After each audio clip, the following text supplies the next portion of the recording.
మీద దాడి అనేది అది ఎవరైనా సరే ప్రైవేట్ ప్రాపర్టీ మీద కానివ్వండి, లేదంటే ఇతర పార్టీల ఆఫీసుల మీద దాడి అనే దాన్ని మనం ఖండించాం.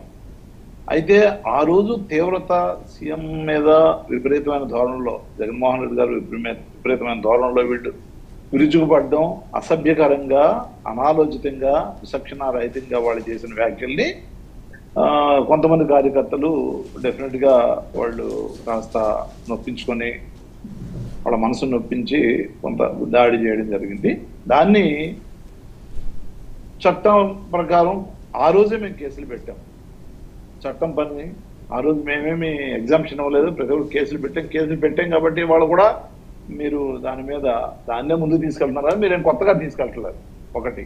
రెండోది ఓకే వాళ్ళు ఐడెంటిఫై చేస్తారు ఎవరెవరైతే, అదొక దాంట్లో లేని వాళ్ళని కూడా కక్షపూరితంగా, దీన్ని కక్షపూరితం అంటారు. కేసులు పెట్టింది మేము కేసులు పెట్టి ఆ పేర్లు ఏవైతే ఉన్నాయో ఆ రోజే దాంట్లో యాడ్ చేయడం జరిగింది. దాన్ని డెఫినెట్ గా న్యాయపరంగా ఏంటి దాడి చేసింది వైఎస్ఆర్సీపీ అభిమానులు, వైఎస్ఆర్సీపీ నాయకులు కదండి, మీరు కేసు పెట్టడం ఏంటి? మా ప్రభుత్వం కేసు పెట్టింది ఆ రోజు. ఏమని? మా ప్రభుత్వం దాడి ఏదైతే జరిగిందో ఓకే, వాళ్ళ మీద మీ అభిమానుల మీద మీరు కేసులు పెట్టారంటారు ఆ రోజు, అంతేనా? ఆ రోజు డెఫినెట్ గా ఆ చర్య ఏదైతే ఉందో ఆ చర్య మీద చట్ట ప్రకారం కేసు పెట్టాం. మా ప్రభుత్వం పెట్టింది కేసు. ఎవరెవరు ఉన్నారు మూర్తి గారు, మీకు ఏమైనా ఐడియా ఉందా? అప్పుడు ఆ పేర్లు ఏమైనా ఐడియా ఉన్నాయి? ఎవరెవరు ఉన్నారు? దేవినేని అవినాష్ ఉన్నారు అందులోని, లేళ్ళ అప్పిరెడ్డి ఉన్నారా, జోగి రమేష్ ఉన్నారా? లేరు. నేనేం చెప్పబోతున్నానంటే చట్ట ప్రకారం మేము దాన్ని విచారణ చేయమని చెప్పేసి స్కెచ్ పెట్టడం జరిగింది. దాన్ని కోర్టులో ఉంది ఒకటి. రెండోది మేము పారదర్శకంగా ఎవరెవరు ఉన్నారో సీసీ ఫుటేజ్ తీసుకొని దాని మీద పెట్టడం జరిగింది.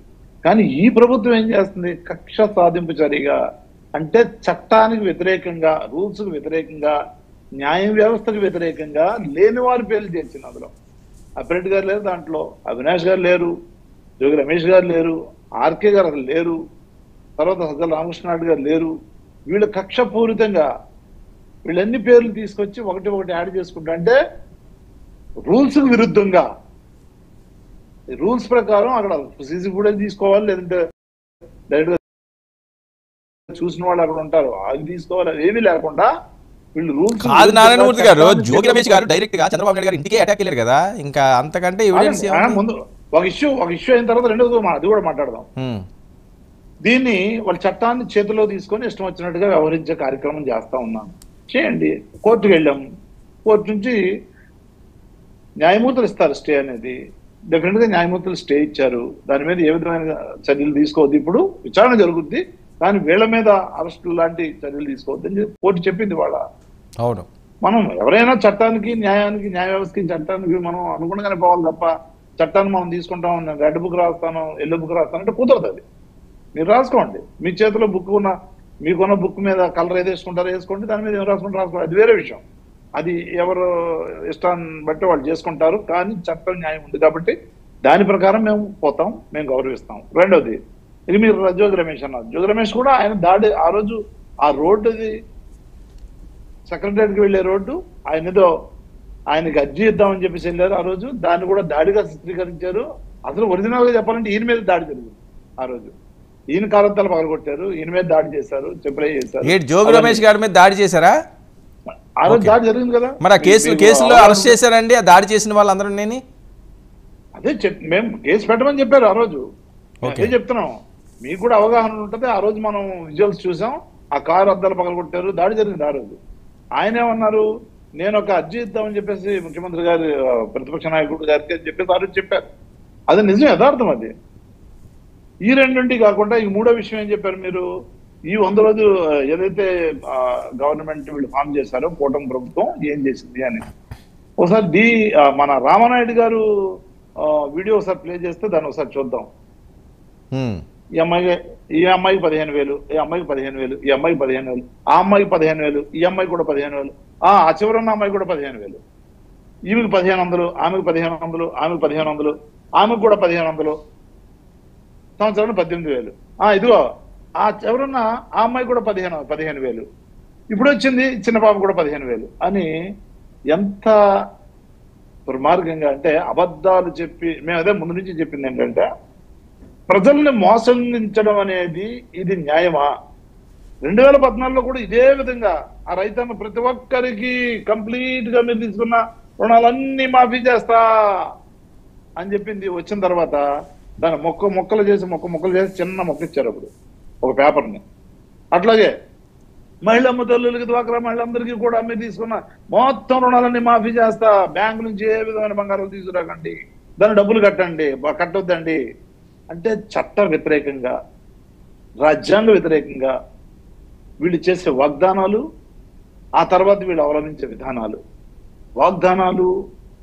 అవలంబించే విధానాలు చూస్తే పూర్తి విరుద్ధంగా ఉంటాయి. అయితే దురదృష్టం ఏంటంటే ఇప్పుడు 2024లో అప్పుడు మోసం చేసిన మోసగింపులన్నీ కూడా మోసాలు మర్చిపోయి, అబద్ధపు వాగ్దానాలు చేసి మోసం చేసిన తీరును మర్చిపోయి మళ్ళీ ఈ కూటమి ముగ్గురు కలిసి మళ్ళీ వెళ్ళడం అనేది చూసి అనేక కారణాలు ఉన్నాయి దీనికి. ఆ కారణాల వల్ల మళ్ళీ ఓట్లేసి ప్రజలు ఇవాళ మోసపోయారు, క్లియర్ గా అర్థమవుతా ఉంది.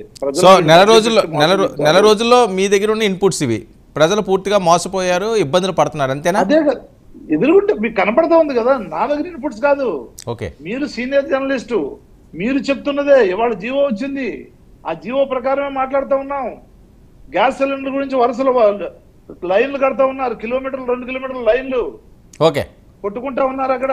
ఓకే, అదే విధంగా మీరు చెప్పిన ఏవైతే మేము ఏదైతే వాలంటరీ వ్యవస్థను మేము రద్దు చేయము, మీరు కొనసాగిస్తాము, వాళ్ళు 10,000 ఇస్తామని చెప్పి ఇవాళ వాళ్ళ అతిగతి లేదు. 2.5 లక్షల మంది వాళ్ళంతా రోడ్ల మీద ఉన్నారు. వాళ్ళ ఫ్యామిలీలు రోడ్డు మీద ఉన్నాయి, వాళ్ళ కుటుంబాలన్నీ రోడ్ల మీద ఉన్నాయి. ఇవాళ అర్థం చేసుకోవాలి మనం. ఓకే, ఇంటికే చేస్తాం అన్ని పథకాలు అని అన్నారు. ఇవాళ అంటే నేను ఇంటికి తెచ్చేవాళ్ళ మీకు అని మొన్న చంద్రబాబు నాయుడు గారు మన ముఖ్యమంత్రి గారు చెప్పిన ఒక మాట వింటా ఉంటే, అంటే వాగ్దానాలు ఎలక్షన్ లో ఓట్లు దండుకునే వరకే అనేది అర్థమవుతుందా లేదా అని నేను అడుగుతా ఉన్నా. ఓకే ఓకే ఓకే ఒక్క నిమిషం. నెక్స్ట్ మూడోది ఏమన్నారు మీరు? అదండి యాదవ్ గురించి మాట్లాడారు. నాగార్జున యాదవ్ మాట్లాడిన మాటలు ఆయన పర్సనల్ కి సంబంధించినవి తప్ప పార్టీకి సంబంధించినవి కాదు. అలా ఎలా అవుతుందండి? మీ పార్టీ వ్యక్తి కదా, మీలో పదవి తీసుకున్న వ్యక్తి కదా. నేను చెప్తున్నా వినండి. ఆయన పదవిలో ఉన్నాడా? ఇప్పుడు ఎలక్షన్ ముందు పదవులు అన్నీ ఉన్నాయి, ఆ తర్వాత ఆయన చైర్మన్ కూడా చేశారు, అది వేరే విషయం. ఇవాళ నేను చెప్తా ఉన్నా, అది ఆయన వ్యక్తిగత. ఒక ముఖ్యమంత్రి మీద ఎవరు చేసినా కూడా ఆ రోజు పట్టాభి అడ్డకూత కూస్తే ఇంతకంటే దారుణంగా కూశాడు, ఎందుకంటే దిగజారుడు మాటలు మాట్లాడాడు, ఎందుకంటే వరస్ట్గా మాట్లాడాడు, సభ్య సమాజం సిగ్గుపడేలా మాట్లాడు ఆ రోజు. ఇంకా ఇతను ఏంటంటే ఏదో ఒక ఇన్సిడెంట్ కోట్ చేస్తూ మాట్లాడాడు, కానీ యథార్థ జరిగిన ఇన్సిడెంట్ కోట్ చేస్తూ మాట్లాడాడు. ఇది అయినప్పటికీ కూడా ఒక ముఖ్యమంత్రిని అసభ్యంగా మాట్లాడడం నేను తప్పు అంటున్నాను. నేను మీకు ఏదైనా ఇష్యూ బేస్ మీద తిడతాం. ఇవాళ నేను చెప్తున్నా ఉన్నా, తప్పుడు వాగ్దానాలు చేసి ప్రజలను మోసగించారు, మభ్యపెట్టారు, ఓట్లు అనుకున్నారు, ఇవాళ అవన్నీ కూడా గాలి కొదిలేశారని చెప్తా ఉన్నా నేను. ఓకే, అంటే నారాయణమూర్తి గారు ఇప్పుడు ఓకే కాదండి, ఇప్పుడు కాదు ఒక అంశం కాదు నారాయణమూర్తి గారు, ఇక్కడ ఒక అంశం కాదు. ఒక పక్క చంద్రబాబు నాయుడు గారిని, మళ్ళీ రేవంత్ రెడ్డి గారిని కూడా మాట్లాడడం ఏంటి? అసలు ఇద్దరు ముఖ్యమంత్రులు. నేను అదే అంటున్నా, రేవంత్ రెడ్డి కూడా పక్క రాష్ట్రానికి సీఎం. ఆయన ఆ రోజు ఓటుకు నోటు కేసులో డబ్బులు ఆయనే పట్టుకెళ్ళి ఉండొచ్చు కాక, దాన్ని కోటి చేస్తూ నువ్వు ఓటుకు నోటు కేసులో నువ్వు దొరికావు అని చెప్పి చెప్పడం తప్పలేదు. ఆ రోజు ఆ డబ్బులు లెక్క పెట్టాడు ఆయన ఉన్నాడు, బ్యాగ్ ఆయనే పట్టుకెళ్ళాడు. దాంట్లో కేసు ఏ విధంగా జరుగుతుందో తెలుసు, ఎవరు ఫోన్లో మాట్లాడారో తెలుసు, అవన్నీ ప్రజలకు తెలుసు, మీకు తెలుసు, నాకు తెలుసు, ప్రజలకు తెలుసు. దాన్ని కోట్ చేస్తూ డెఫినెట్ గా ఆ రోజు చట్టపరంగా చర్యలు తీసుకున్నారు. ఓకే, పార్టీ పరంగా ఏమైనా మందలించారా? పార్టీ పరంగా ఏమైనా నోటీసులు ఇవ్వడం, మందలించడం జరిగిందా? పెద్దల దృష్టికి వెళ్ళింది ఆ విషయం. తప్పనిసరిగా నేను కొంతసేపటి క్రితం కూడా నేను సజ్జల రామకృష్ణారెడ్డి గారు నాతో అన్నారు, నేను ఆ వీడియో ఆయన చూసిన నిన్నే సజ్జల రామకృష్ణారెడ్డి గారు కూడా నేను చెప్పడం జరిగింది, ఇది ఇంత దురుసుగా మాట్లాడారు, దీని మీద మీరు మాట్లాడాలి సార్, ఎందుకంటే ఇది కరెక్ట్ పద్ధతిలో మాట్లాడలేదు. ఇష్యూ బేస్ మీద మనం ఎంతైనా మాట్లాడచ్చు, ఏదైనా అనొచ్చు, పోరాటం చేయొచ్చు, లేదంటే ఫైట్ చేయొచ్చు, ఏదైనా మాట్లాడచ్చు ఇష్యూ బేస్ మీద, ఇష్యూని బట్టి. కానీ ఇది అగౌరవం పరుస్తూ మాట్లాడడం అనేది ఆయన చేసి చూపించాను సజ్జల రామకృష్ణారెడ్డి గారికి. సజ్జల రామకృష్ణారెడ్డి గారు చూసిన తర్వాత డెఫినెట్ గా ఇది కరెక్ట్ కాదు అని ఆయన అన్నారు. కరెక్ట్ కాదు, నేను తప్పనిసరిగా మాట్లాడతానని అన్నారు. నిన్న కూడా ఒక 2 గంటల ముందు మాట్లాడినప్పుడు నేను ఫోన్ ట్రై చేశాను, కానీ ఫోన్ కూడా కలవలేదని చెప్పడం జరిగింది. డెఫినెట్ గా దాని మీద పెద్దల దృష్టిలో ఉంది. వాళ్ళు ఏ విధంగా దీని మీద రెస్పాండ్ అవుతారనేది మనం త్వరలో తెలుస్తుంది. ఏదేమైనప్పటికీ కూడా నేనైతే పార్టీ పరంగా మాట్లాడలేదు, ఆయన వ్యక్తిగతంగానే నేను చూస్తున్నాను. పార్టీకి సంబంధం లేదని నేను చెప్తా ఉన్నాను. ఓకే, రామకృష్ణ గారు గుడ్ ఈవినింగ్. నమస్కారం అండి రామకృష్ణ గారు, ఆఫ్టర్ లాంగ్ టైం వినపడుతుందా? ఓకే, చాలా రోజుల తర్వాత బాగా గెలుపు హుషారులో ఉన్నట్టున్నారు సార్. ప్రతిపక్షంలో ఉన్నప్పుడు కూడా ఒక మంత్రి స్థాయి వ్యక్తి జోగి రమేష్ గారిపై దాడి చేయడం అన్నది ఎంతవరకు కరెక్టు?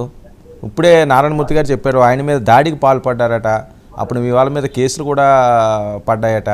సరే, ఇప్పుడు ప్రభుత్వం వచ్చిన తర్వాత కూడా చాలా దాష్టికాలు చేస్తున్నారట, చాలా దుర్మార్గాలు చేస్తున్నారట, అసలు విచక్షణారహితంగా ప్రవర్తిస్తున్నారట, మహిళల మీద దాడులు అవనియండి, హత్యలు చేస్తున్నారట రాష్ట్ర వ్యాప్తంగా. అదేనండి, అదే చెప్తున్నారు. దోపిడీలు, దుర్మార్గాలు ఆయన చెప్పనివ్వండి, తగలబెట్టాలు ఇవన్నీ జరుగుతూ ఉన్నాయి. ఓకే, రామకృష్ణ గారు డీజీపీ గారికి ఇచ్చాము.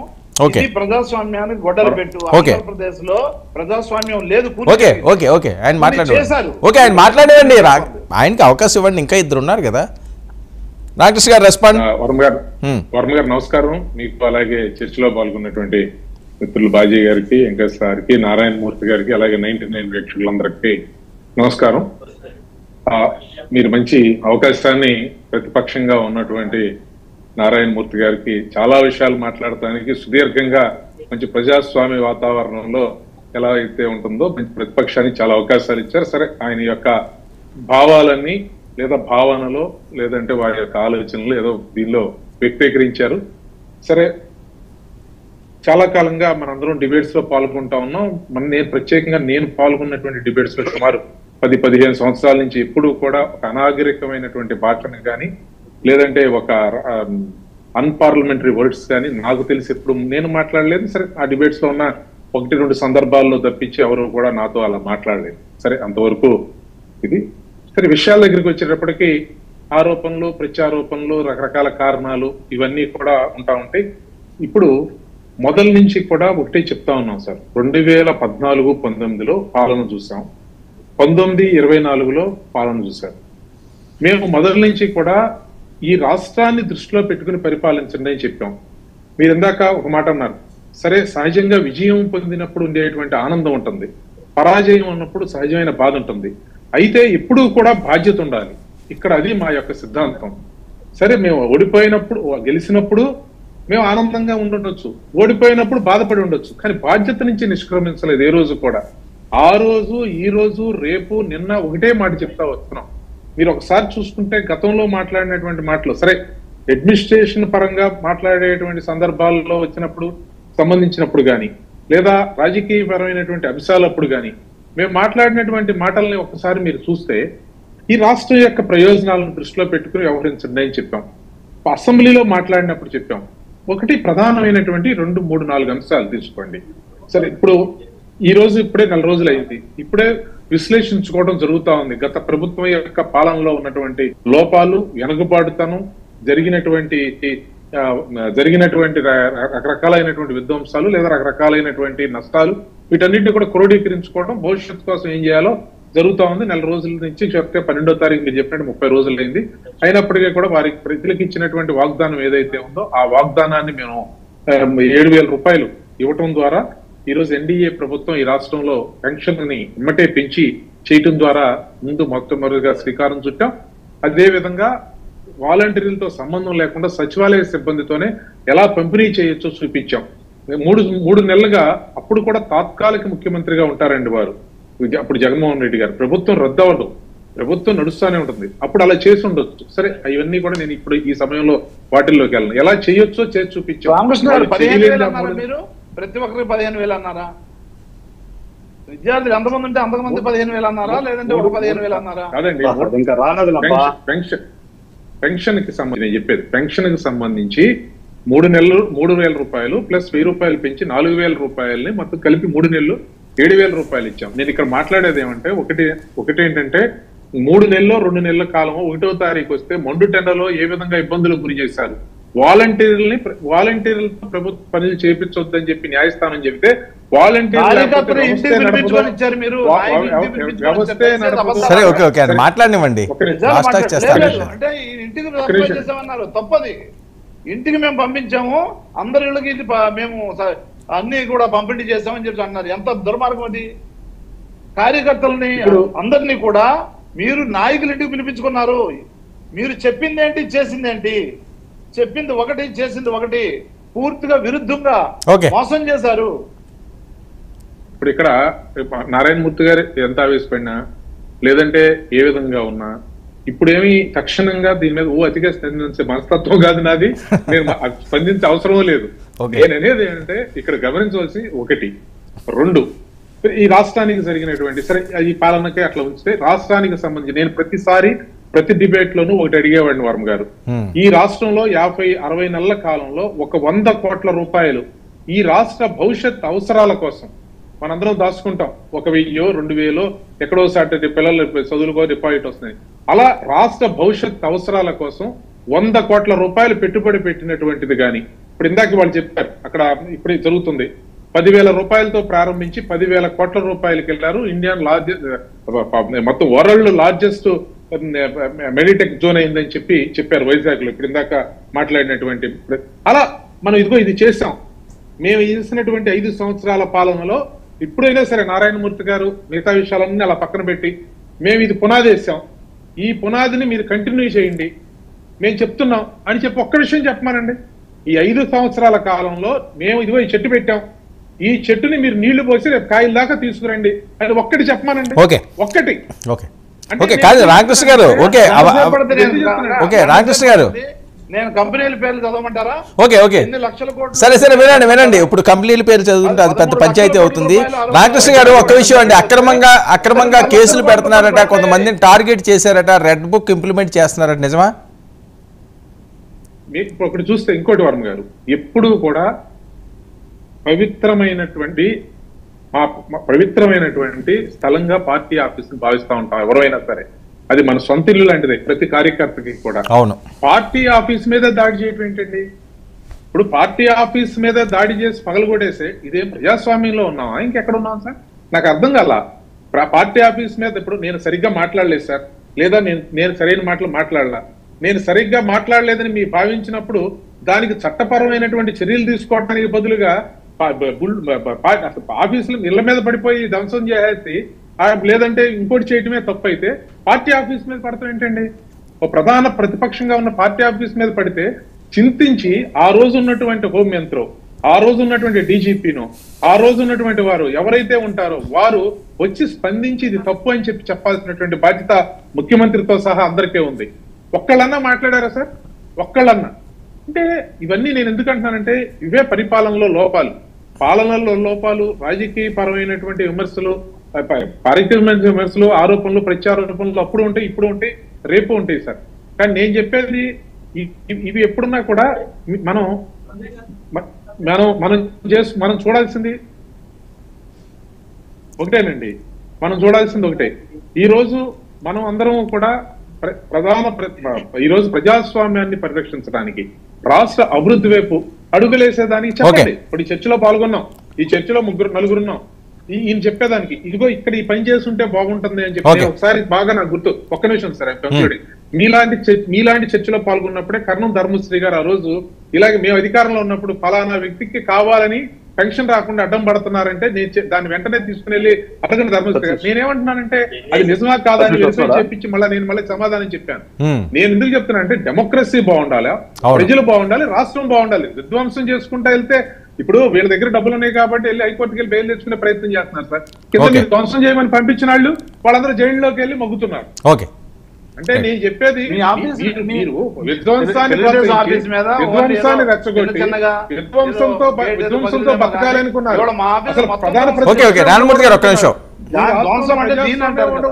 ఓకే ఓకే ఆఫీస్ ఓన్లీ అద్దాలే పగిలాయి మీద. ఓకే ఓకే కానీ మా ఆఫీస్ని బుల్డోజర్లు పెట్టి భయంతో జీవించేటువంటి కాలం కాదు ఇది. ఎవరు భయపడరు. ఒక నిమిషం ఈ ఆఫీస్ మీద ధ్వంసం అందరు దాన్ని ఓకే ఏదో ఒకే ఒక అద్దం పగిలింది, ధ్వంసంగా గేట్లు కానీ పడేసుకుని మా లోనికి దగ్గర వెళ్ళి మొత్తం బాగా కొడితే ఇంకా ధ్వంసం అంటే ఏం చేస్తారు సార్? ధ్వంసం అంటే ఏం చేస్తారు? పగలదు. సరే, నేను అనేది అందుకనే మీ నేను ఆఫీస్ అనేది మీద అంటే ఓన్లీ ఒక అద్దం పగిలింది, ఓకే ఓకే గేట్ ఏమైనా ఇరిగిందేమో. నారాయణమూర్తి గారు ఒక్క నిమిషం, రామకృష్ణ గారు ఒక్క నిమిషం, బాజీ గారు ఒక్క నిమిషం అండి, ఒక్క నిమిషం అండి. మిగతా ప్యానలిస్టులు కూడా ఉన్నారు కదా, వాళ్ళు మాట్లాడాలి కదా, బాజీ గారు ఒక్క నిమిషం అండి. నారాయణమూర్తి గారు అందరి వెర్షన్లు మీరు వినండి. ఫస్ట్ అవకాశం మీకే ఇచ్చాను, చాలా మాట్లాడి ఛాన్స్ ఇచ్చాను. వాళ్ళు ఏం మాట్లాడతారు విన్నాక మళ్ళీ మీరు రెస్పాండ్ ఎందుకు? చెప్పమని అన్నారు. ఓకే ఇప్పుడు భోగోపం ఓకే చెప్తారు కానీ వాళ్ళు మాట్లాడే చెప్తారు. బాజీ గారు 2% అయింది అన్నారు. బాజీ గారు ఏం కట్టామని భోగాపురం ఎయిర్పోర్ట్ బాజీ అది చెప్పరు వీళ్ళు. ఓకే ఒక్క నిమిషం. బాజీ గారు తెలుగుదేశం పార్టీ, జనసేన, వైఎస్ఆర్సీపీ వర్సెస్ అన్నట్టుగా ఉంది. సో మీరు చాలా ప్రశాంతంగా ఉన్నట్టున్నారు. ఎందుకంటే ఆంధ్రప్రదేశ్లో ఎవరు గెలిచినా మీకు ప్రాబ్లం లేదు. తెలుగుదేశం పార్టీ వచ్చినా మీకే సపోర్ట్ చేస్తుంది, వైఎస్ఆర్సీపీ వచ్చినా మీరే సపోర్ట్ చేస్తుంది. ప్రశాంతంగా క్రీడను మీరు ఆస్వాదిస్తున్నారు అని చెప్పి సర్వత్రా మాట్లాడే పరిస్థితి. దాడులు, కక్ష సాధింపు చర్యలు ఉన్నాయట. మీ మీద ఎవరో మాట్లాడట్లేదు. అయితే జనసేన అంటారు, లేకపోతే తెలుగుదేశం పార్టీ అంటారు. ఏంటి ఆంధ్రప్రదేశ్లో జరుగుతున్న ఈ పరిస్థితి? ఎన్డీఏ ప్రభుత్వం అనే మాట వస్తుంది. ఈరోజు తెలుగుదేశం పార్టీ, జనసేన ప్రభుత్వం అంటారు.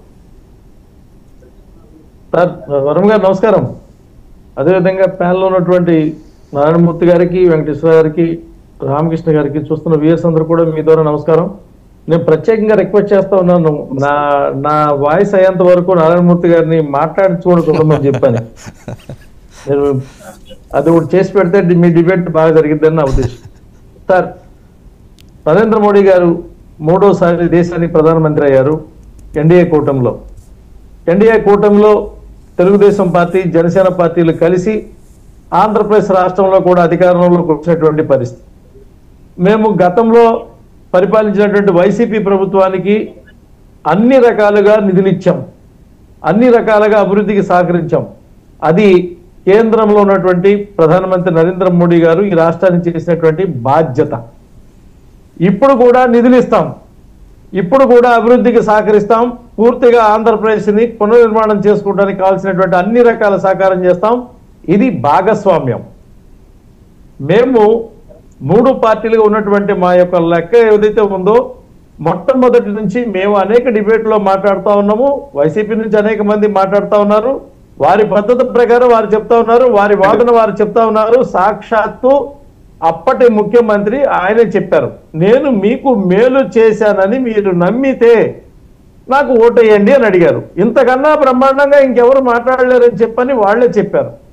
నేను 175 సీట్లలో 171 నేను గెలుస్తున్నాను, నేను లండన్ వెళ్ళి వచ్చిన తర్వాత జూన్ 9వ తారీఖున ప్రమాణ స్వీకారం చేస్తానని ఆయనే చెప్పారు. వీరు కూడా అనుకున్నారు. కానీ బెళ్ళ తిరగబడింది, కాలం ఎదురొచ్చింది, ప్రజలు నిర్ణయం తీసుకున్నారు. ప్రజలు అపరిష్కృతంగా ఉన్నటువంటి అంశాలు ఏవైతే ఉన్నాయో వాటిని అన్నింటినీ పరిష్కరించి ఆంధ్రప్రదేశ్ రాష్ట్రాన్ని భవ్య ఆంధ్రప్రదేశ్గా మళ్ళీ నిర్మాణం చేయమని చేసినటువంటి పరిస్థితి. వారికి వీరికి ఇప్పుడు ఎందుకు ఓడిపోయారు, ఎందుకు గెలిచారనేటువంటి సందర్భాల కన్నా కూడా బిడ్డ పుట్టి అన్నప్రసన్న అవ్వక మునిపే 2వ రోజునే మీరు ప్రత్యేక హోదా తీసుకురండి, ఇప్పుడు అర్జెంటుగా ప్రత్యేక హోదా తీసుకురండి అని అంటారు జగన్మోహన్ రెడ్డి గారు. 2వ రోజునే 5 సంవత్సరాల పాటు అంతమంది నా పార్లమెంట్ సభ్యులు ఇస్తే నేను చేసుకొస్తాను చెప్పినటువంటి అబద్ధం కన్నా అంతకన్నా బూతు ఆంధ్రప్రదేశ్ రాష్ట్రంలో ఏదైనా ఉందా అంటే ఏమీ లేనటువంటి పరిస్థితి. ఇవాళ ప్రత్యేక హోదా తెచ్చుకుంటారా, ప్యాకేజీ తెచ్చుకుంటారా, ఆంధ్ర ప్రజలకు కావాల్సినటువంటి అవకాశాలు కల్పిస్తారా? పూర్తి పరిస్థితులన్నీ కూడా ప్రజలు ఆశీర్వదించి వాళ్ళకి 11 సీట్లు ఇచ్చి ఆ మిగతా మొత్తం సీట్లు ఇచ్చినటువంటి ఎన్డీఏ యొక్క అవకాశానికి వాళ్ళు వదిలేస్తే వాళ్ళకి గౌరవంగా ఉంటుంది, యువతల వాళ్ళకి చెప్పేటువంటి అవకాశం ఉంటుంది. ఎందుకంటే వాళ్ళు గతంలో అట్లాగే గాండ్రించారు, గీంకరించారు, హెచ్చరించారు, అడ్డం వచ్చిన వాళ్ళు తీసుకెళ్లి కొట్టారు, కేసుల్లో పెట్టారు, సోషల్ కేసులు కట్టారు, అన్ని చేశారు. మేమేం చేయలేదు, మేము శుద్ధపూసలు అని చెప్తా ఉంటే వాళ్ళు నమ్మేటువంటి పరిస్థితి ఏం లేదు. ఎవరో ఒక వ్యక్తి నారాయణమూర్తి గారు లాంటి వాళ్ళు అప్పుడు మాట్లాడారు అందరూ మామూలుగా పద్ధతిగా సంవత్సరాల తరబడి మేము డిబేట్లు చేసాం. ఇప్పుడు మీరు చెప్తున్నటువంటి వ్యక్తి మీ దొడ్లో పూసినటువంటి ఒక చెట్టే, ఆ చెట్టు పాపం ఆయన రకరకాలుగా మాట్లాడేటువంటి మాటలో నేను కూడా ఆయన బాధితుడినే. ఒక డిబేట్లో ఆయన నన్ను చాలా సభ్యంగా మాట్లాడేటువంటి పరిస్థితి. ఎవరండి? Nagarjuna Yadav. Okay Nagarjuna Yadav sir okay ఇవాళ ఆయన ఆ రాష్ట్ర ముఖ్యమంత్రిని తిడతాను, ఈ రాష్ట్ర ముఖ్యమంత్రి చచ్చిపోతే బాగుండని చెప్పి కోరుకొని ఇంత అడ్డగోలుగా మాట్లాడుతున్నటువంటి వ్యక్తి ఎవరైతే ఉన్నారో అతని వల్ల ప్రజల బాధితులు, నేను బాధితుడిని, నన్ను కూడా అతను అడ్డగోలుగా టీవీలో మాట్లాడేటువంటి పరిస్థితి. నేను వాదన చెప్పుకుంటా పోతా ఉన్నాను, అవతల విషయం తెలియదు కాబట్టి. అతను మాట్లాడి తెలిసిన తర్వాత భారతీయ జనతా పార్టీలో ఉన్నటువంటి మా కార్యకర్తలు అతని పట్ల చూపించేటువంటి ప్రేమ కరుణ, అతను దొరికినప్పుడు వాళ్ళు పాపం వాళ్ళు చేసుకున్నటువంటి సేవా భాగ్యం వాళ్ళు చేసుకుంటారు. ఇందులో ఏం లేదు.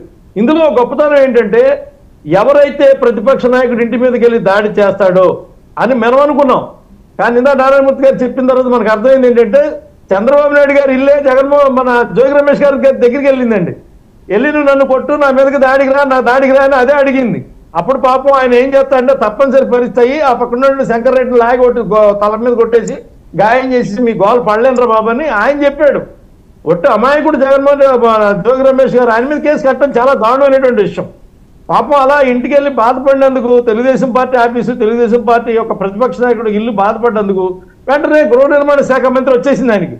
అది జగన్మోహన్ రెడ్డి గారు ఆయన గుర్తించారు.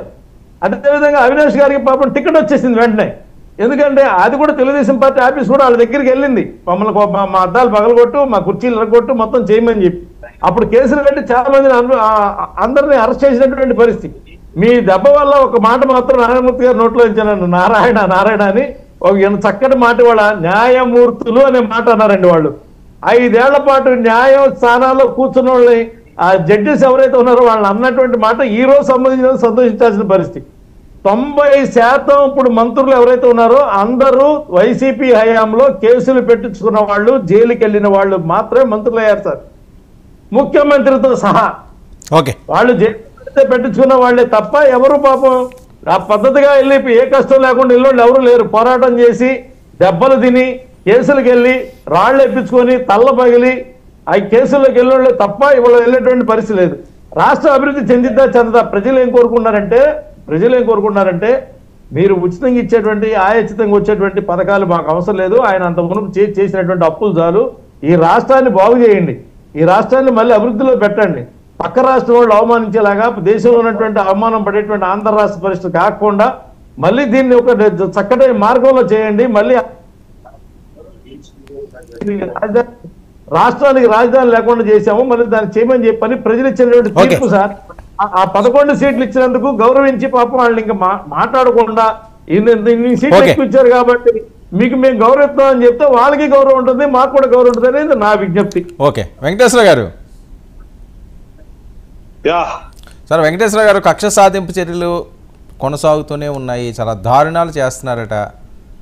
అలాగే జోగి రమేష్ గారి అంశం కూడా వచ్చింది, తెలుగుదేశం పార్టీ కార్యాలయం దాడిదన్నది, వాళ్ళకి ఉపశమనం కలిగింది, ఊరట లభించింది ఈరోజు హైకోర్టులోని. సో మేమేమీ తప్పు చేయలేదు, ఆ రోజు వాళ్ళే దాడి చేశారనే పరిస్థితి. ఒక పక్క తెలుగుదేశం పార్టీ కక్ష సాధింపు చర్యలు చేసుకుంటుందని మాట్లాడే పరిస్థితి. పవన్ కళ్యాణ్ గారు మీ క్యాడర్కి లేఖ రాసి గీత దాటొద్దు, హద్దు మీరితే వేటు వేస్తానని చెప్పి ఆయన చెప్పడం జరుగుతుంది. మీకు అలాంటివి ఏమైనా ఉన్నాయా? కక్ష సాధింపు చర్యలు, గతంలో మీరు ఏమైనా ఇబ్బందులు పడిన అంశాలను వాళ్ళు టార్గెట్ చేయడాలు అలాంటివి? ముందుగా మీకున్న ప్యానల్లో ఉన్నటువంటి ముగ్గురు సోదరులకు కూడా నమస్కారం. కక్ష సాధింపు వద్దు అని చెప్పేసి మా నాయకుడు చెప్పాడు, అట్లానే ఎదురాజు ముఖ్యమంత్రి గారు చంద్రబాబు నాయుడు గారు చెప్పారు.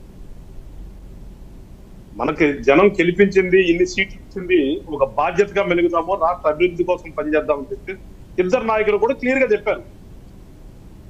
వాళ్ళకిలాగా మనం ఉండకూడదు, ప్రజాస్వామ్యంలో కక్ష సాధింపు ఉండకూడదు, ప్రజాస్వామ్యం ఎప్పుడు కూడా ఏదైనా విభేదాలు ఉంటే అది రాజకీయ విభేదం ఉండాలి కానీ పర్సనల్ గా ఉండకూడదు అని చెప్పి పదే పదే మా నాయకులు చెప్పిన సందర్భాలు మీరు చూస్తూనే ఉన్నారు. మేము కూడా అవే ఫాలో అవుతున్నాం.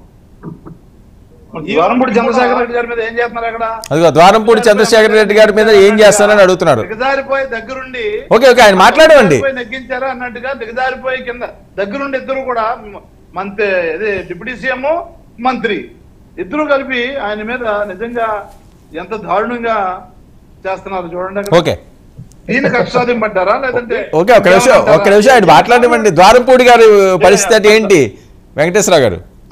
దారుణం అంటే చెప్పాలండి,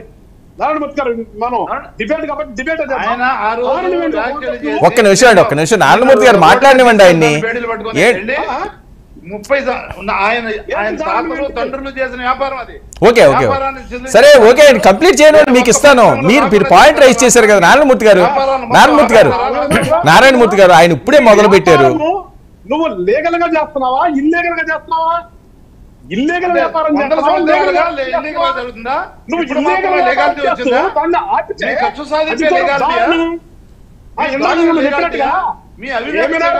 ఇంకా కూడా మీరు మారరా బాబు, ఇంకా మీరు మారరు. మీరు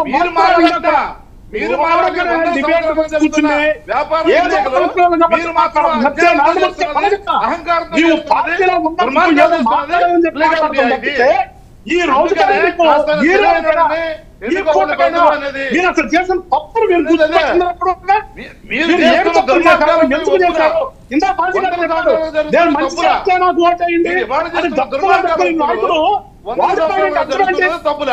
ఎవరు పుట్టిందా నేను చీకొట్టాను కదా,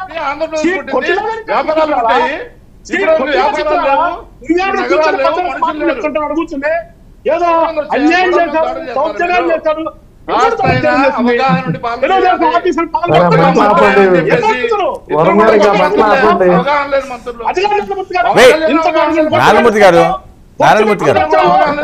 నారాయణమూర్తి గారు ఒక్క నిమిషం ఆయన కంప్లీట్ చేయనివ్వండి. నారాయణమూర్తి గారు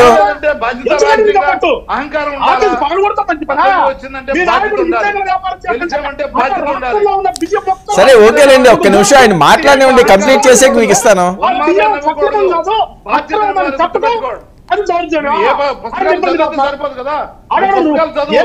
ఎప్పుడు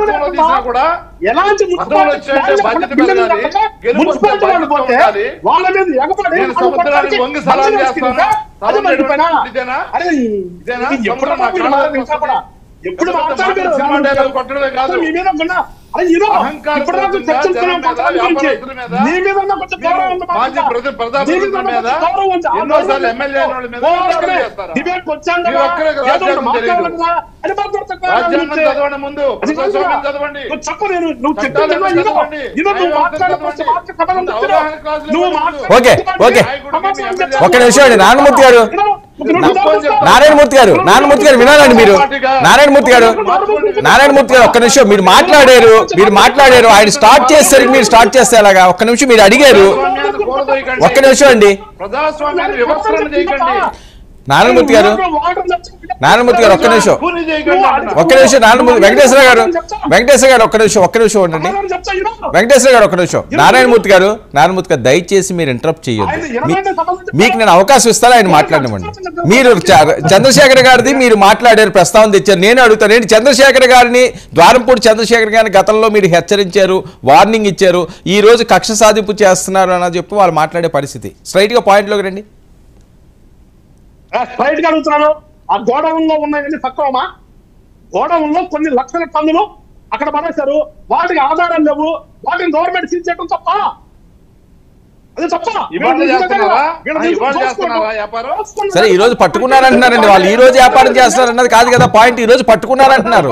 ఎందుకు లేవట్నా మీరు కక్ష సాధన కాదంటే 14-19లో ఎందుకు కేసులు పెట్టలేదు? దీనికి సమాధానం చెప్పరు. 14-19లో తెలుగుదేశం పార్టీ అప్పుడు మంచి అప్పుడు ఆ స్టాక్ లేదేమోనండి, అది ఎలా చెప్తారు ఇప్పుడు?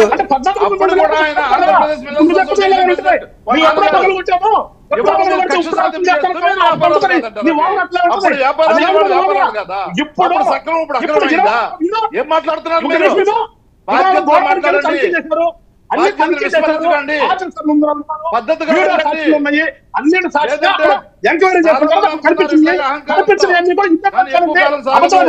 గుర్తుపెట్టుకోండి. ఓకే చాలా సరే ఆయన ఓకే నారాయణమూర్తి గారు ఆయన కంటిన్యూ చేయనివ్వండి. నారాయణమూర్తి గారు మేము 170 మాట్లాడితే అట్లా రామకృష్ణ గారు కూడా అన్నారు మంచి పాలన చేశాం, నచ్చితేనే మీరు ఓట్లేండి.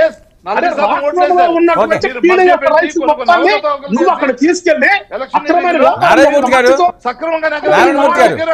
వెంకటేశ్వర గారు ఒక్క నిమిషం దయచేసి ఎవరికి ఇస్తే వాళ్ళు మాట్లాడండి. అది ఏం అర్థం కావట్లేదు ఎవరికి, నాకే రీచ్ అవ్వట్లేదు, ఇంక జనాలకి ఏం వెళ్తుంది. మ్యూట్ వరకు తీసుకెళ్ళొద్దు నన్ను. వెంకటేశ్వర గారు మీరు మాట్లాడండి, నారాయణమూర్తి గారు మీరు రాసుకోండి, మీకు ఇస్తాను నేను. నారాయణమూర్తి రామాయండి ఇప్పుడు ఆయన మాట్లాడని చెప్పి విన్నావు. ఎలా వినకుండా ఊరికనే చెడగొడతానికి వచ్చేట్లా వాళ్ళకి తెలిసిందే చెడగొడతాం తప్పితే కన్స్ట్రక్టివ్ గా చేయడం ఎక్కడా లేదు. ఆ చెడగొట్టే మార్గం ఇక్కడ కూడా డిబేట్. మీరు మాట్లాడండి సార్, మీరు మాట్లాడండి. ఇప్పుడు నేను చెప్తున్నాను దూరంపూడి చంద్రశేఖర్ రెడ్డి గారి మీద మాకు కక్ష లేదు. ఆయన చేస్తున్నదంతా కూడా అక్రమ వ్యాపారాలు చేస్తున్నాడు. ఆ అక్రమ వ్యాపారాన్ని ఇవాళ మేము మీడియా సాక్షిగా నిరూపించాము. అక్కడ ఆఫీసర్లు అందరూ వచ్చారు, వెరిఫై చేశారు. అక్కడ అక్రమంగా స్టాక్ ఉంది కాబట్టి సీజ్ చేశారు. అది అక్రమం కాకపోతే సక్రమం అని చెప్తా ఉంది. కోర్టులు ఉన్నాయి కదా, వాళ్ళు చెప్తారు కదా, కోర్టుని గౌరవిస్తారు కదా, ఇవాళ వాళ్ళకి ఛాన్స్ పెట్టడం కదా. అట్లా కోర్టుకి వెళ్ళండి. ఎవరు కదన్నారు అప్పుడు జరిగింది కదా. మేము వాళ్ళ మీద ఏమంటాం కక్ష సాధన చేస్తున్నామా? సాధన అప్పుడు చేస్తారు కదా. అది వదిలిపెట్టి కక్షాన్ని ఆత్మాలని మాకు దూరంపూడి చంద్రశేఖర్ అనే వ్యక్తి మాకు ఆత్మాలు అతని మీద కక్ష సాధింపు అనేది మాకు అవసరం లేదు. మా యొక్క ఆశయం ఈ రాష్ట్రాన్ని బాగు చేయటం. ఈ రాష్ట్రాన్ని నాశనం చేశారు చూడండి, ఆ నాశనం చేసిందని మేము ఇవాళ ఎట్లా పునర్నిర్మించామని ఒక ఆలోచిస్తున్నాం మా కూటమి. అంతేగాని వీళ్ళకిలాగా పని పాట లేకుండా దోసుకోవటం, యువతల ప్రతిపక్షాన్ని కొట్టడం, ప్రతిపక్ష నాయకుడు రోడ్డు మీద ఆపటం, దోసుకోవటం, అది వాళ్ళు చేశారు. అది మాకు కాదు కదా. మేము ఇవాళ చేస్తున్నాం. మేము ఇవాళ ఏదైనా ఒక్క శాఖలో రూపాయి ఉందంటే వీళ్ళు ఏం చెప్తారో మేము అధ్యయనం విద్యలో ఊరికి వచ్చి ఓపెన్ వచ్చుంటాడు మనకు నాడబట్టి అన్ని శాఖల్ని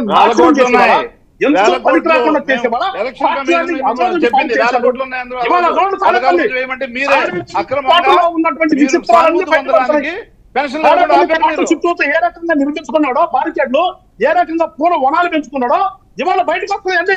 తాడేపల్లిలో జరుగుతున్నటువంటి అక్రమాలు, తాడేపల్లిలో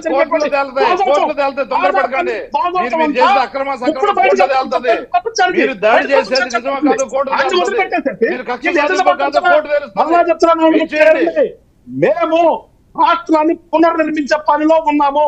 మీరు ప్రతిపక్ష హోదా కూడా లేదు. ప్రతిపక్ష నాయకుడి పాత్ర పోషించాలనుకుంటే మీరు సలహాలు సంప్రదింపులు చేయండి.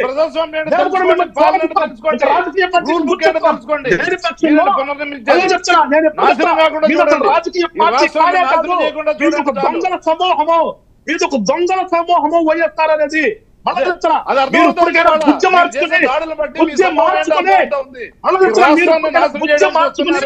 సక్రమంగా భ్రష్టు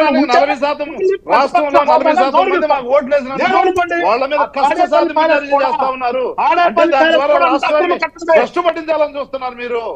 భ్రష్టు పట్టించాలని చూస్తున్నారు రాష్ట్రాన్ని. మార్చుకోండి మీ సిద్ధాంతం.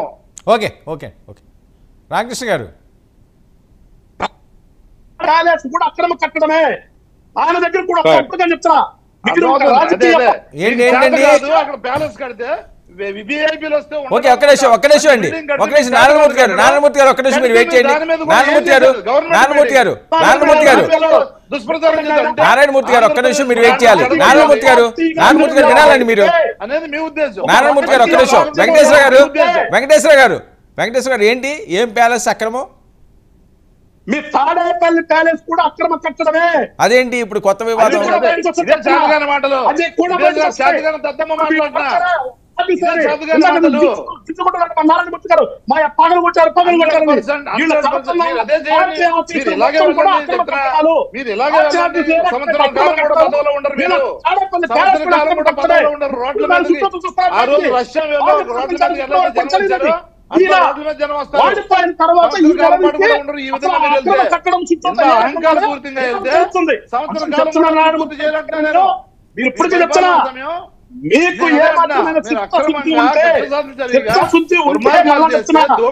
మీకు నారాయణమూర్తి గారు ఒక్క నిమిషం అండి.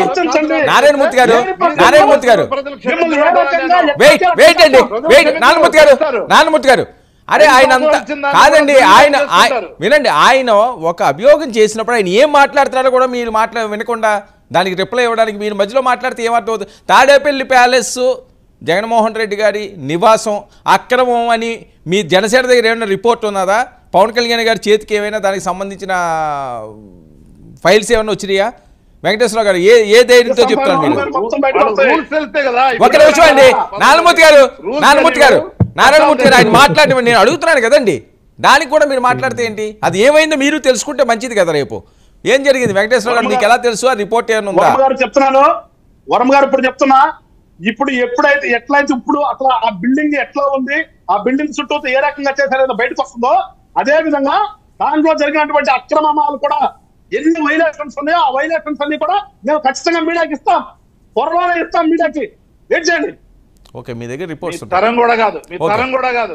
ఓకే, రామకృష్ణ గారు చాలా కీలకమైన అంశం ఇప్పటి వరకు కూడా నారాయణమూర్తి గారు అర్థరహితంగా ఓకే అబద్ధాలు లేదా ఆరోపణలు చేసుకుంటూ కుట్రలు చేస్తే జగన్మోహన్ రెడ్డి గారు అసెంబ్లీ ఓకే నారాయణమూర్తి గారు ఓకే ఒక్క నిమిషం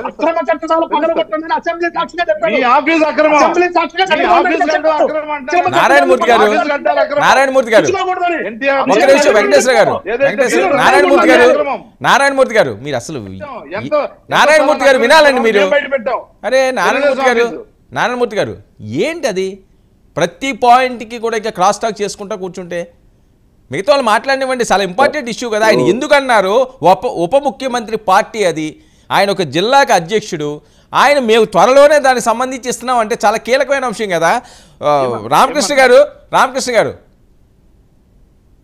సార్ ఓకే ఇప్పుడు వరకు జరిగే అంశం ఒకటి. రామకృష్ణ గారు నాకు స్ట్రైట్గా దీని మీద ఆన్సర్ కావాలి. నిజంగా జగన్మోహన్ రెడ్డి గారి నివాసం ఏమైనా అక్రమాలు జరిగి ఉంటాయని చెప్పి మీకు అనుమానాలు ఉన్నాయా? ఎందుకంటే ఇప్పుడు వరకు మిగతా అన్నీ వచ్చినాయి కానీ దీని మీద ఎవరో మాట్లాడలేదు. ఈరోజు వెంకటేశ్వరరావు గారు ఆ ప్రాంతవాసి మాట్లాడుతున్నారు అంటే ఏదో కీలకమైన అంశం అందులో ఉండే ఉంటుంది. ఇదేదో ఇష్యూ అయ్యేలా ఉన్నది. జగన్మోహన్ రెడ్డి గారి యొక్క నివాసం మీద అది ఎవరి పేరు మీద ఉంది అనే దాని మీద మాత్రం చర్చ వచ్చింది కదా సార్. లాస్ట్ టైం కూడా వచ్చింది చర్చ. అంటే ఎవరి పేరు మీద ఉంది, ఎలా ఉంది, అసలు ఎవరి మీ నివాసం అంటే మీద అంటున్నారో అది మీ పేరునుందా, ఎవరి పేరునుందో చెప్పండి అని చెప్పి అనేటువంటి అంశం వచ్చింది ఆ రోజు. అయితే దానికి సంబంధించినటువంటి సందర్భాల్లో అసలు పర్మిషన్స్ ఏ స్థాయిలో తీసుకున్నారు ఏంటి అనేది కూడా ఒక సందర్భంలో డిబేట్ లోనే వచ్చింది. అంటే నేను కాదు కానీ ఆ ఫ్రెండ్ వచ్చింది. But what ever it may be, నేను మాట్లాడేది ఇక్కడ వ్యక్తిగతమైనటువంటి అంశాల కంటే కూడా అధికార దుర్వినియోగానికి పాల్పడిన అంశాలు, అధికారంలో ఉన్నప్పుడు జరిగినటువంటి నష్టం, చేసినటువంటి విధ్వంసం, ఇది ప్రధానమైన అంశం మీద నేను మాట్లాడతాను. ఎందుకంటే ఈ రోజు ఇప్పుడు ఒక ఇంట్లో ఒక గదిని అదనంగా కట్టారా లేదంటే అదనంగా కట్టలేదా అనే దానికంటే కూడా ఈ రాష్ట్రంలో చేసినటువంటి నష్టం, ఇందాక మాట్లాడేటప్పుడు చెప్పాను. ఇప్పుడు రాష్ట్ర రాజధాని అన్నారు, 3, 6, 8 రాజధానులు చెప్పారు. ఏ రాజధానికి సరైన భవనాలు లేకుండా చేశారు. ఉన్నటువంటి సచివాలయాన్ని మొత్తం అంతా మళ్ళీ బూజులు దులుపుకుని ఇప్పుడు అంతా ఒక్క మంత్రి 5 సంవత్సరాలు, ఒక సెక్రటరీ గానీ ఆ 5 సంవత్సరాలు మొహం తిప్పి చూడలేదు. అది అట్లా పోయింది. పోలవరం వెళ్తే పోలవరంలో పరిస్థితి పూర్తిగా అర్థం కానటువంటి పరిస్థితి. ఆ రోజు మంత్రులు ఏం మాట్లాడారు? మంత్రులు గ్యారంటీగా ఇదిగో పలానా టయానికి పూర్తి చేస్తామని అసెంబ్లీలో చిట్కులేసి తొడలు కొట్టి మాట్లాడారు. దాన్ని ఇప్పుడు ఈ రోజేమో చేతులు ఎత్తేసి ఏం చేయాలో తెలవట్లేదు, అసలు అది మాకేం తెలవక చేతులు ఎత్తేసామని చెప్పి మరో పక్క చెప్తున్నారు. నిన్న సజ్జల గారు మొన్న చూశాను, ఆయన మాట్లాడుతా 6 నెలల నాడే ఖజానా ఖాళీ అయిపోయింది అని చెప్పి ముఖ్యమంత్రి గారికి తెలుసు, వాస్తవ ఆర్థిక పరిస్థితి తెలుసు అని చెప్పి స్వచ్ఛందంగా అంటే ఈ ఖజానాన్ని ఖాళీ చేసేసాం, అసలు ఈ రాష్ట్రంలో ఏమీ లేకుండా చేస్తామని ఆయన చెప్పారు. అదో పరిస్థితి. అంటే ముఖ్యమంత్రి అంటే ఇప్పుడు చంద్రబాబు నాయుడు గారికి తెలుసు 6 నెలల నాడే ఖజానా ఏమీ లేదని, అంటే హామీలు ఇచ్చినప్పుడు తెలవదా అనే దానికోసం చెప్తా అని చెప్పారు. సరే హామీలు ఎలా నెరవేరుస్తాం, దానికి సంబంధించింది ఏంటి అనేది భవిష్యత్తులో చూద్దరు. కానీ మీరు ఖజానాని ఈ విధంగా ఖాళీ చేసేసి రాష్ట్రాన్ని అప్పులు ఊపిలో నెట్టేసామని చెప్పి ఈ రోజు అధికారం పోయిన తర్వాత 15 రోజులకి స్వచ్ఛందంగానే ఒప్పుకుంటున్నారు. వీటన్నిటి మీద చర్చ జరగాలి. నేను మాట్లాడేది అది. ఇప్పుడు ఈ రోజు ఆయన చెప్పి మీకు 6 నెలల్లో మరి మీరేం చేశారు, లేదా రాబోయే 6 నెలల్లో అసలు ఏ విధంగా మీరు పరిపాలిద్దామని అనుకున్నారు? అంటే ఈ రాష్ట్రాన్ని విధ్వంసం చేసి ఎవరి దారినాడు సంచులు సర్దుకుని ఎవరింటికి వాళ్ళు వెళ్ళిపోతే రాష్ట్రాన్ని ప్రజలు ఏంటి, రాష్ట్ర భవిష్యత్తు ఏంటి అనేది ఆలోచించుకోవాల్సినటువంటి అవసరం లేదా? వీటన్నిటి మీద నేను ఇప్పుడు మాట్లాడేది అదే సార్. ఇప్పుడు ఈ రోజు మేము ముగ్గురం కలిసి ఒక ఎన్డీఏ ప్రభుత్వాన్ని అబద్ధం చెప్పడానికో అవసరాల కోసమో లేదంటే అధికారం కోసం ఏర్పాటు చేయలేదండి. అధికారం తెలుగుదేశం పార్టీకి కొత్త కాదు, భారతీయ జనతా పార్టీకి కొత్త కాదు. ఈ రోజు వచ్చినటువంటి జనసేన వాళ్ళు పదే చెప్పేది మాకు అధికారంతో కాదు, మేము సంబంధించి రాష్ట్రం కోసమే పోరాటం చేస్తామని చెప్పి ఆయన 10 ఏళ్ళు 20 ఏళ్ళు ఉంటాను నాకెంతో అని. ఒక్క నిమిషం సార్, ఐఎమ్ కంక్లూడింగ్. ఇక్కడ నేను అనేది ఎన్డీఏ ప్రభుత్వం ఎందుకు పెట్టుకున్నాం అనే దానికి ఎందుకు చెప్తున్నాం అంటే ఆ రోజైనా ఈ రోజైనా ఈ రాష్ట్రంలో జరిగిన విధ్వంసాన్ని పూర్తి చేయాలంటే ఒక వ్యక్తి వల్ల కాదు. ఒక మనిషి ఒక కట్టడం నిర్మించాలంటే 100 మంది పనిచేయాలి. ఒక కట్టడాన్ని కొల్చడానికి ఒక పొలుగును ఒక మనిషి సరిపోతాడు రోజు మొత్తంలో. కట్టడాన్ని నిర్మించడానికి సంవత్సరం పాటు 100 మంది పనిచేస్తే కానీ దాన్ని నిర్మించలేము. కానీ ఒక రోజులో మనం ఒక పులుగుతోనో ఒక పారతోనో లేదంటే ఒక మిషన్ తో ఒక్క రోజులో ధ్వంసం చేయొచ్చు. ఓకే. ఈ రోజు జరిగినటువంటి ధ్వంసానికి ఒక మనిషి సరిపోయాడు, కానీ పునర్నిర్మాణానికి 100 మంది చేతులు కావాలి, అవును. 1000 మంది యొక్క చేయూత కావాలి, లక్షల మంది యొక్క వెన్నుదన్ను కావాలి, కోట్ల మంది యొక్క మద్దతు కావాలి. అదే మేము ఈ రోజు కోరుతాం. ఓకే ఓకే రాకేష్ దాని గారు. వైపే ప్రయాణం చేస్తాను. ఓకే బాజీ గారు, మీకు ఏమైనా అనుమానాలు ఉన్నాయా? ఎందుకంటే ఇది కానీ ఏదైనా చిన్నదైనా బయటకు వచ్చినా చాలా పెద్ద ఇష్యూ అవుతుంది. రాజు గారికి ఇచ్చారు, ఇస్తారు, మీకు ఇస్తారండి, మీకు ఇస్తారు. నెక్స్ట్ మీరే బాజీ గారు ఈ వెర్షన్ మీ జగన్మోహన్ రెడ్డి గారి నివాస వంశం అన్నది ఆయన అభిప్రాయం కూడా తెలుసుకుంటే నెక్స్ట్ మీరే మాట్లాడేది. కానీ బాజీ గారు, మీకు ఏమైనా అనుమానాలు ఉన్నాయా? ఏమైనా రిపోర్ట్స్ వచ్చినాయా? సార్, అక్కడ ఇప్పుడు ప్యాలెస్ నిర్మాణం చేసుకునే టైంలో జరిగినటువంటి ఖాళీ చేసినటువంటి స్థలాలు, అక్కడ తొలగించినటువంటి నిర్వాసితుల యొక్క నివాసాలు ఏవైతే ఉన్నాయో వాటికి సంబంధించిన దాని మీద అప్పుడు పెద్ద దుమారం లేనటువంటి పరిస్థితి. అది అయిపోయింది.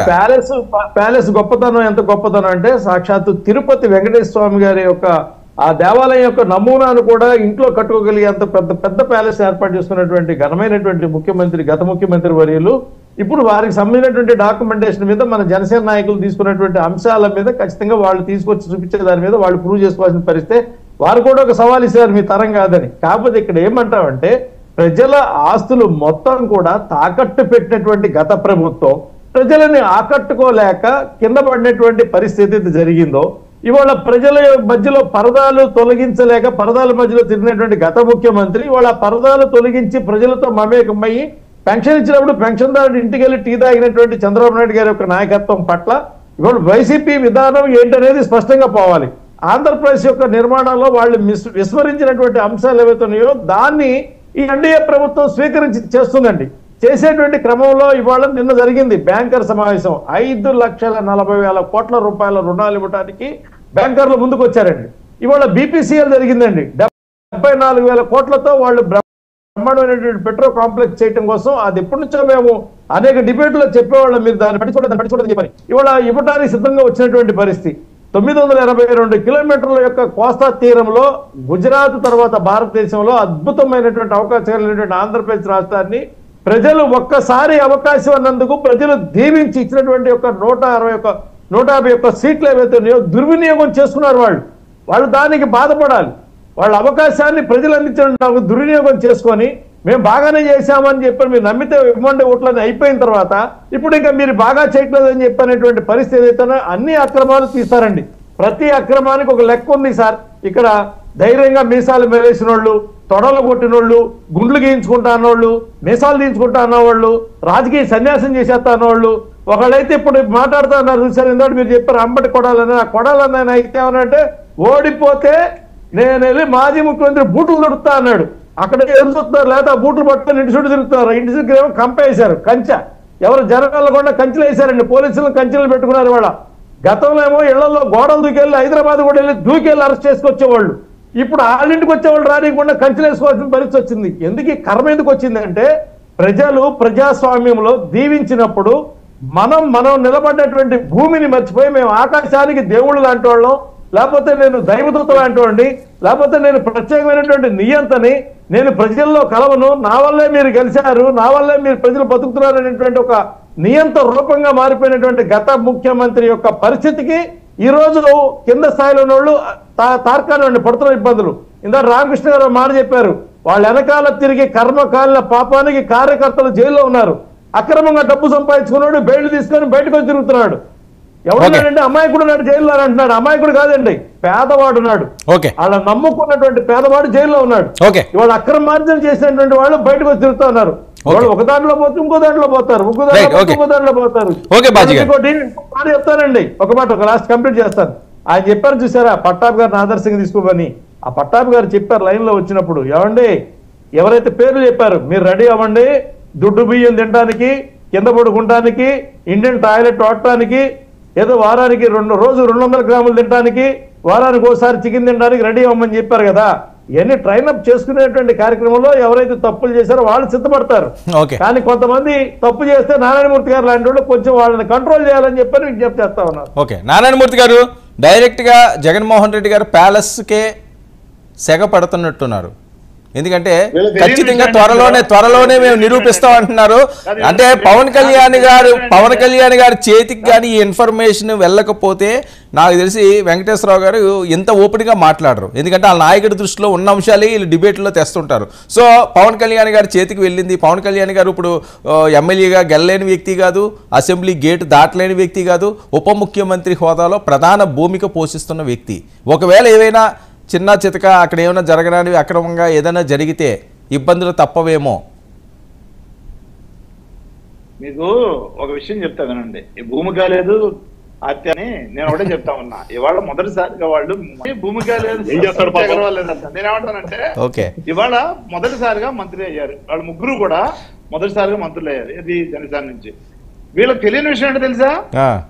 అవగాహన లేకుండా మాట్లాడుతున్నది ఏంటో తెలుసా? ఈ గుంటూరు జిల్లా అధ్యక్షులు వారు జనసేనకి ఆయన తెలియని విషయం. అది ఎప్పుడు కట్టారో తెలుసా? ఇల్లు 14-19లో గృహప్రవేశం కూడా 19లో అయింది. ఏది ఎలక్షన్ జరగముందు అయింది. ఆ విషయం తెలియక పాపం కింద మీద పడుతున్నారు. అంటే అధికారం వచ్చేసేటప్పటికి కళ్ళు పచ్చగా మందు వచ్చేసి బయర్లు కమ్మేసి దాడులు చేస్తున్నారన్నాను చూసారా? దానికి నిదర్శనం ఇదే. 19 ముందే ఆయన గృహప్రవేశం చేశాడు. అంటే 19 ముందే గృహప్రవేశం చేస్తే ఏమి ఉండకూడదనా? అదేంటి పర్మిషన్స్ అన్ని తీసుకోండి. దానికి దీనికి సంబంధం ఏముందండి? ఎప్పుడన్నా అవ్వచ్చు కదా, అప్పుడు పట్టించుకోలేదేమో, ఇప్పుడు పట్టించుకుంటున్నారేమో. పర్మిషన్ తీసుకుంటేనే కదా కట్టేది. వీళ్ళేం చెప్తున్నారు? గవర్నమెంట్ లో ఉన్నారు. సరే కాదండి, ఇప్పుడు కరెక్టే. కాదు కొన్ని అంశాలు సీరియస్ గా తీసుకుపోవచ్చు. ఇప్పుడు కక్షలు బాగా పెరిగిపోయినాయి కదా రెండు పార్టీల మధ్య, నాయకుల మధ్య. అప్పుడు లైట్ తీసుకున్నారేమో. జిల్లాల్లో వైసీపీ కార్యాలయాలు పర్మిషన్ లేకుండా కట్టారేమో. మేము మళ్ళీ చెప్తున్నాం, మేము కక్షలకి కార్పణ్యాలకి వెళ్ళాం. గవర్నెన్స్ సరిగా చేయడం రాని వాళ్ళు అవుతారు. సో ఆయన సవాల్ కాదండి, ఆయన సవాల్ విసురుతున్నారు, మీరు స్వీకరిస్తున్నారా? ఓకే వెంకటేశ్వర గారు అక్కడ మొక్క కూడా మీరు పేకలే అంటున్నారండి. ప్యాలెస్ మాట తర్వాత సంగతి. అక్కడ మొక్క కూడా ఒక్క నిమిషం గవర్నమెంట్ అధికారంలో నారాయణమూర్తి గారు ఓకే మీరు చెప్పారు, ఆయన చెప్పనివ్వండి. ఓకే నారాయణమూర్తి గారు వెయిట్. చాలా మాట్లాడారు. సౌండ్ ఒక్క మాటేనండి వర్మ గారు, ఒక్క మాట చెప్పండి. ప్రధాన ప్రతిపక్ష నాయకుడు ఉన్నప్పుడు ఆ రోజు ఉన్నటువంటి చంద్రబాబు గారి ఇంటిని ముంచాలని చూశారు. నీటి ద్వారా రకరకాల ప్రయత్నాలు చేశారు. అలాంటి ప్రభుత్వం కాదు ఇప్పుడు వచ్చినటువంటి ఎన్డీఏ ప్రభుత్వం. ఈ రోజు కేవలం ఆయన ఒక పక్ష నాయకుడు మాత్రమే, ప్రతిపక్ష నాయకుడు మాత్రమే. ప్రధాన ప్రతిపక్ష నాయకత్వం కూడా ఈ రోజు లేదు. జగన్మోహన్ రెడ్డి ఇళ్ల మీదకి వెళ్తాలు, లేదంటే ఇళ్లలో తొంగి చూడటాలు. సరే ఓకే, మీ ఇష్యూ కాదండి ఇది వెంకటేశ్వరరావు గారు రైజ్ చేసిన అంశం. వాళ్ళ దగ్గర ఉన్న రిపోర్ట్స్ ఏంటి అన్నది మనకు తెలియదు కదా. ఏదైనా అధికారికంగా లీగలైజ్డ్ గానే జరుగుతుంది తప్పించి ఎన్డీఏ ప్రభుత్వంలో ఉన్న వెంకటేశ్వర గారు రాష్ట్ర యొక్క నిర్మాణమే. ఓకే వెంకటేశ్వర గారు చిచ్చు రాజేశారు, ఏమున్నాయి మీ దగ్గర? జగన్మోహన్ రెడ్డి గారు ఏమన్నారంటే సభల్లో ఇంట్రో కూడా బేకలేరన్నారు. అదే కదా అంది. ఇప్పుడు నారాయణమూర్తి గారు మొక్క కూడా బేకలే అంటున్నాడు. ఇంటర్వ్యూ బీకరా ఏం బీకరా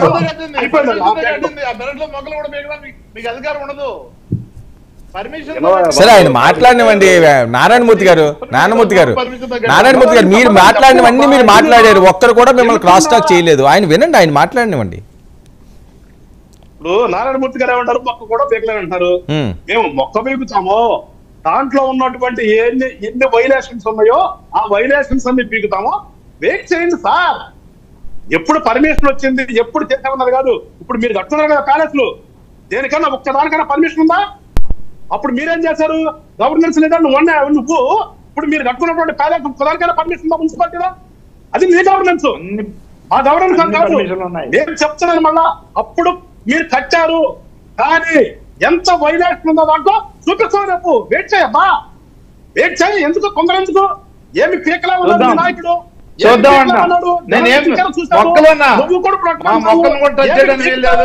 చూసావు కానీ ఆ రోజు నుంచి నువ్వేం చేసుకోకపోతాం?